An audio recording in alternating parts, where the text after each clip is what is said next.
Gazetted officer association Kanhangad area സമ്മേളനം നടന്നു. KGOA സംസ്ഥാന കമ്മിറ്റി അംഗം TA വിനോദ് കുമാർ ഉദ്ഘാടനം നിർവഹിച്ചു. കാഞ്ഞങ്ങാട് നഗരത്തിൽ സാധാരണ ജനങ്ങളെയും വിദ്യാർത്ഥികളെയും ഒരുപോലെ വിഷമത്തിലാക്കുന്ന ഗതാഗതക്കുരുക്കിന് ശാശ്വത പരിഹാരം കാണണമെന്ന് Kerala gazetted officers association Kanhangad area സമ്മേളനം ആവശ്യപ്പെട്ടു. കാഞ്ഞങ്ങാട് ബ്ലോക്ക് പഞ്ചായത്ത് ഹാളിൽ നടന്ന സമ്മേളനം KGOA സംസ്ഥാന കമ്മിറ്റി അംഗം TO വിനോദ് കുമാർ ഉദ്ഘാടനം ചെയ്തു.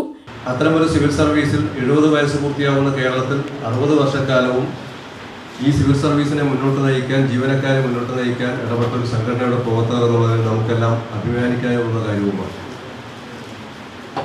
നമുക്കറിയാം, ഏറ്റവും അവസാനം 60ാമത് സമ്മേളനം ചേരുമ്പോഴേക്ക് 60 വീടുകൾ സാമൂഹ്യ പ്രതിബദ്ധതയോടുകൂടി ഈ സംഘടന എടുത്തു കൊടുക്കുകയാണ്. 2018 ആലപ്പുഴയിലും അതുപോലെ കവളപ്പാറയിലും പുത്തുമലയിലും എല്ലാം ഉണ്ടായ പ്രളയങ്ങൾക്കും ദുരന്തങ്ങൾക്കും ഇരയായിപ്പോയ മനുഷ്യരെ സഹായിക്കുന്നതിന് വേണ്ടി ഏറ്റവും അവസാനം കഴിഞ്ഞ വർഷം വയനാട്ടിലുണ്ടായ ദുരന്തത്തിന്റെ ഭാഗമായി ഗവൺമെന്റ് നിർമ്മിക്കുന്ന ടൗൺഷിപ്പിൽ ഉൾപ്പെടെ പങ്കാളികളായിട്ടുണ്ട്. ഷൈന A അധ്യക്ഷത വഹിച്ചു. മനോജ് കുമാർ PV പ്രവർത്തന റിപ്പോർട്ട് അവതരിപ്പിച്ചു.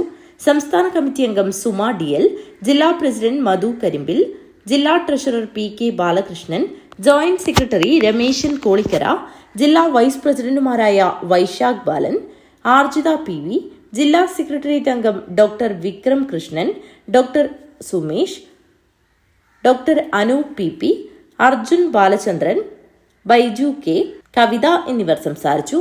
പുതിയ ഭാരവാഹികളായി പ്രസിഡന്റായി ഷൈന Aയും വൈസ് പ്രസിഡന്റുമാരായി ശിവദാസൻ OP, ഹരിത KP എന്നിവരെയും, സെക്രട്ടറിയായി സച്ചിൻ രാജ് PVയെയും, ജോയിന്റ് സെക്രട്ടറിമാരായി ഉഷ B, കവിത P എന്നിവരെയും, ട്രഷററായി പ്രസാദ് Kയെയും, വനിതാ കമ്മിറ്റി കൺവീനറായി ഉഷ Bയെയും തെരഞ്ഞെടുത്തു.